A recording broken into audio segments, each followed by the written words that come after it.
Welcome back, everyone, to Spiritual Context for Worldly Chaos, and this is the final episode of Brandy's 2023 interview.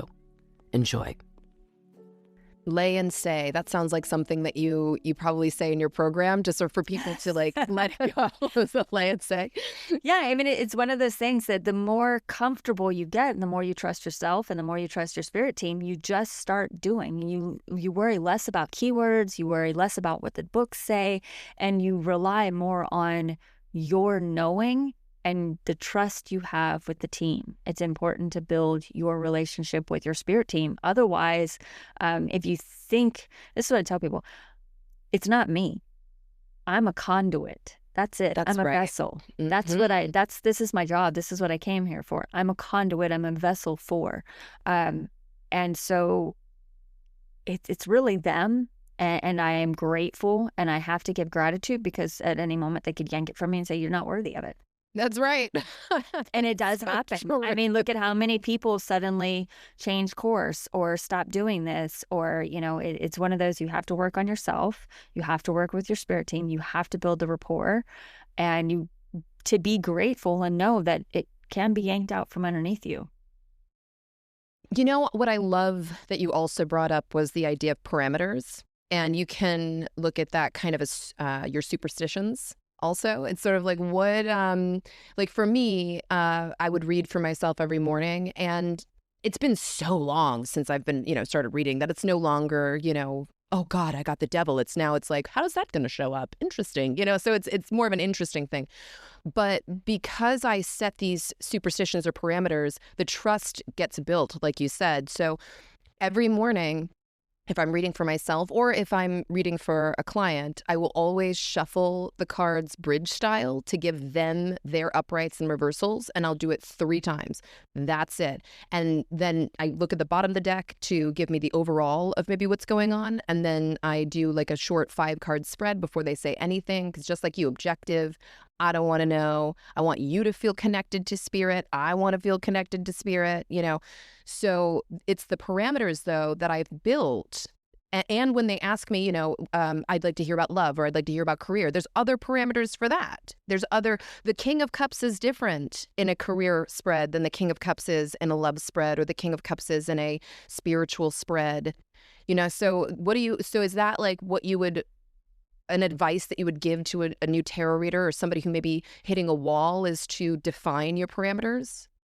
It can be. So I call it setting the table. Like, we can have dinner regardless, but let's have a nice dinner. Let's light the candles. Let's put the tablecloth out. Let's, come together and say our grace or whatever it is you do before that. It's setting the table of, okay, it's time for me to dial in, and I'm talking to them and they're talking to me, and them being the spirit team. And I'm saying, like, this is what, it needs to be removing my bias, my ego, and any pre-notions I may have about this person. And it needs to be removing their ego, their bias, and their pre-notions that they came in here with, because my team is talking to their team. And so it's one of those, it's like, we're going to set the table. We're going to be what is for the highest and the best. And people say that, and I'm not a huge love and light, and let's just all glorify and wonderful and kumbaya. I am a truly highest and best. Like, if it's something that is going to be difficult for them to hear, but this is what they need to hear at this particular moment in time, then can we say it in a graceful way? If you've ever, and I'm sure you've seen Ghost from like 1990 something. So yeah, and Whoopi Goldberg, whenever, Sam is talking to her and wants to convey it to Molly, and he's like, and Sam says, Molly, you're in danger. And Whoopi Goldberg goes, you can't just come out saying things like that. You just can't be saying, girl, you're in danger. And that's kind of the parameters that I set with them is, look, whatever it is we're going to talk about, be honest with it with me so that I can be honest and upfront with them, but let's not scare them to the point where they, shut down. And then the same thing when it comes to a particular card. I always say, if the death or devil comes up for you, please don't take these cards as this. Oftentimes, and you can read a person really easy when they come in nervous, and this person's going to freak out if they see death or the devil because they're new to this. They have a nervous energy about them. And it's your job as a reader, especially if you're working with somebody else, even if it's just a family member, to say, hey, by the way, if death comes up, don't worry. That's just, it's basically telling you a rebirth is on the horizon, those sorts of things. But then to acknowledge there are times where death can be death. It can be an actual death, and so you have to know when you go with what not only the books tell you, what is the cards telling you? What are your guides telling you? What is, like you said, the King of Cups can be so many different things in different contexts. If you throw it over, like I had somebody the other day that I read for, and I was like, have you been wanting to take a trip? A Viking trip? That's what came up when I threw it. And he was like, how did you know that? That is what I have wanted to do for like 30 years, is to do the Viking trip through Norway and Denmark. And I was like, well, you're doing it. But it was the King of Cups that literally said, you're going to be taking a trip. It's going to be, and I said Norway. I didn't say Denmark, but before he could say that, I said a Viking trip through Norway. And you're going to hit Scotland and Ireland along the way. And he was like, he was just like, he gasped. And I was like, that's never had the King of Cups come up as a Viking before, but here we are. Do you know what I'm saying? Like that was you're a Viking on your ship traveling the waterways. So it is you set those parameters, but also be prepared to, in this case, the King of Cups was a Viking. It was a person. Does that make sense? Like it was him traveling the same route as a Viking. So if you're going to set that parameters of, well, if love, don't say in a love reading, the King of Cups means XYZ. You can have a general idea, but be open to, if your spirit team says they're going to be traveling the Viking Trail on the same waterway, that's what you say, because that's what you're being led to. So it is parameters, but it's also leeway. I love that. And I think it's also very important that everyone hears again. You said it earlier, but to hear it again, it is building trust with your team.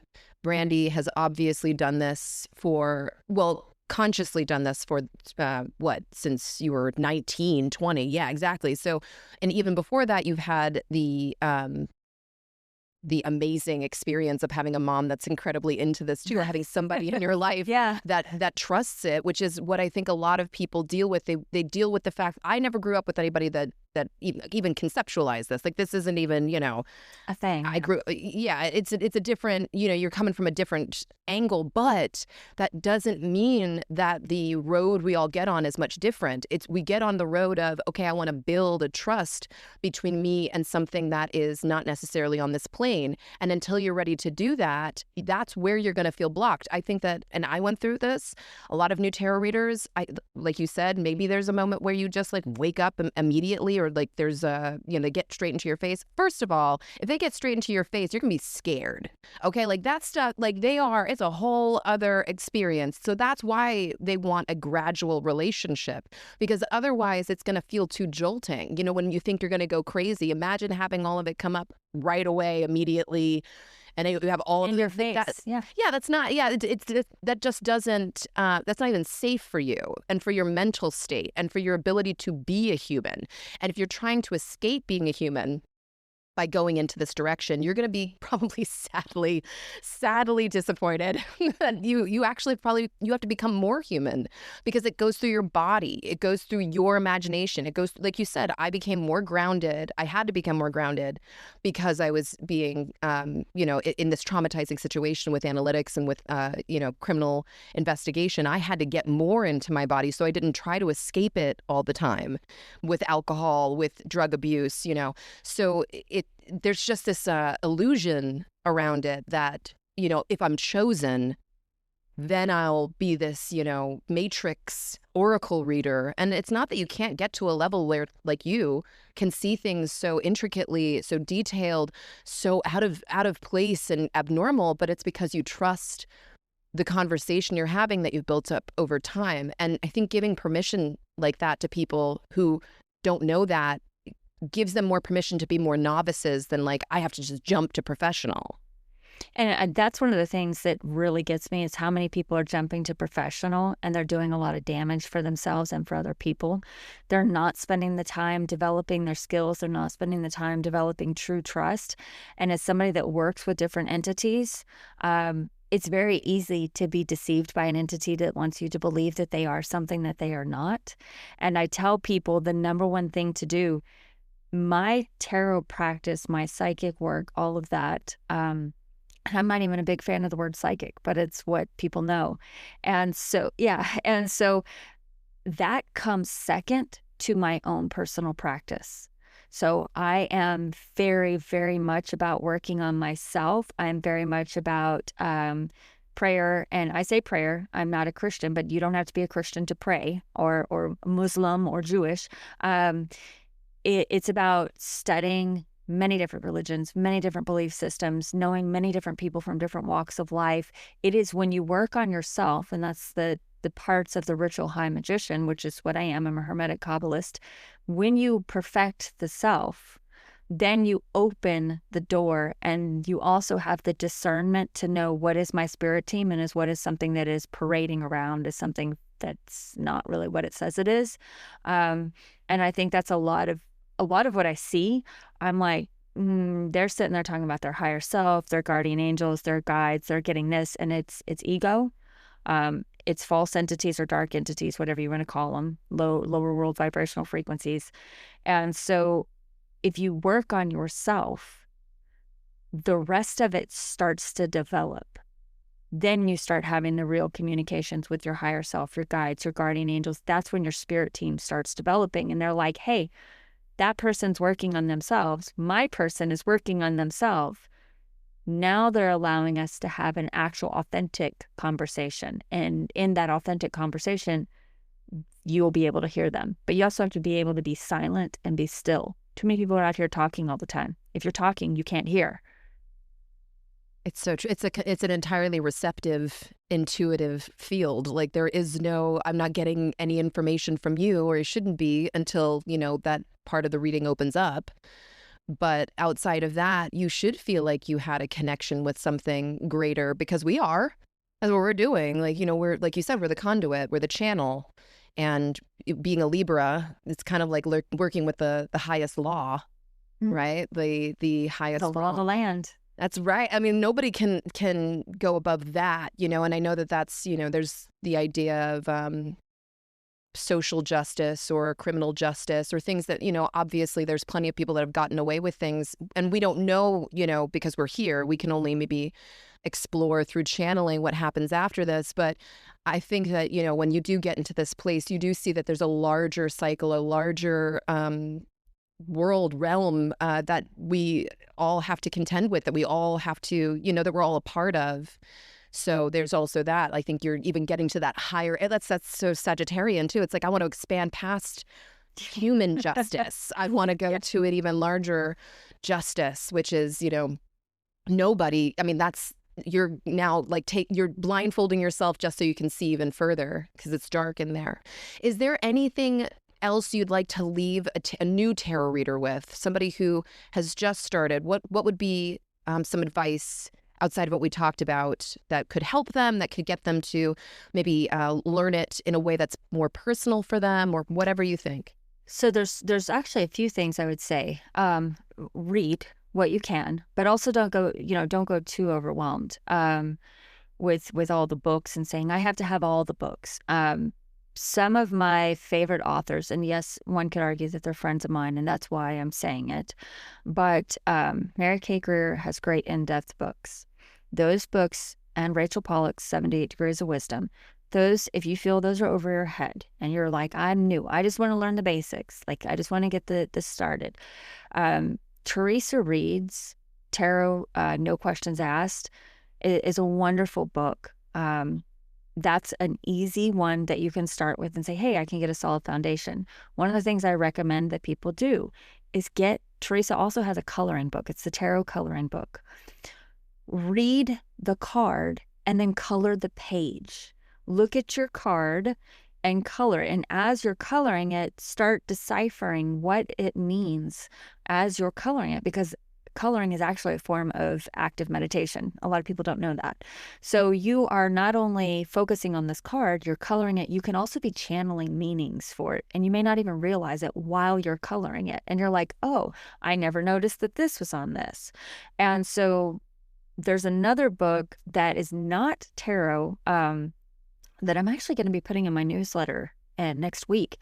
And it's Michelle Welsh's Spirits Unveiled. And it is a great book that talks about what all of these different things are. What is a guardian angel? What is a guide? What are the different archangels that are out there? What is different between a ghost and a spirit and a soul? She breaks it down very, very well. But she also gives you practical exercises in how to build those relationships, how to do this. So if you're looking at the tarot side and you're completely new and you don't want to get overwhelmed, I really think Teresa Reid's No Questions Asked is a great book.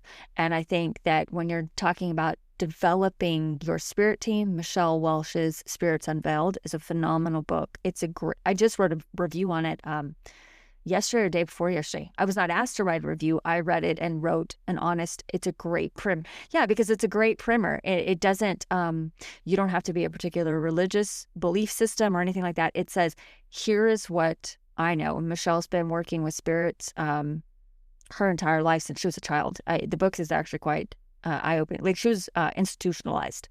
Like, her parents wanted to institutionalize her because of her work with spirits. And so as a child, it's another reason a lot of us didn't come out. That was one of the reasons I didn't come out, was because I was like, I don't know. I'm probably going to be put on some kind of pills. So that's actually that's amazing if it's in the introduction or throughout the book for anybody who's scared that they're going to be institutionalized for going this direction. Like, people, that's just not the world we live in anymore, but it's an understandable fear. Yeah. I mean, read what you can, but if you really are just like overwhelmed, Teresa Reid's book while using the coloring book and then building the relationship, use Michelle's book to help you. That right there will help you get the foundation. And then you can say, hey, I want to know more about numerology as it relates to the tarot. And then you can go in specific routes, go down that rabbit hole of numerology, go down the rabbit hole of the zodiacal associations and book T, and, don't do it all at one time. You're going to overwhelm yourself. And I'm a researcher, like, I'm literally a scholar. And so you can overwhelm yourself very quickly if you try to do too much. And you don't have to be a profession overnight. Give yourself at least 5 years of reading, please, for friends and family, to develop your skill set before you start stepping into charging for readings and stepping out into, hey, I'm a tarot reader. Okay, great. Make sure you're not doing damage. That's a big one. Thank you so much, Brandy, for all of your information. This has been such an incredible podcast episode. It's just like your life is so interesting. And then on top of that, being so not only professional in this career, because you obviously take this very seriously and you take your own personal practice so seriously, but for being able to communicate it and translate it in such an understandable way, that's also just as difficult, I think, sometimes. Thank you so much for joining us, and until tomorrow, as above, so below, blessed be.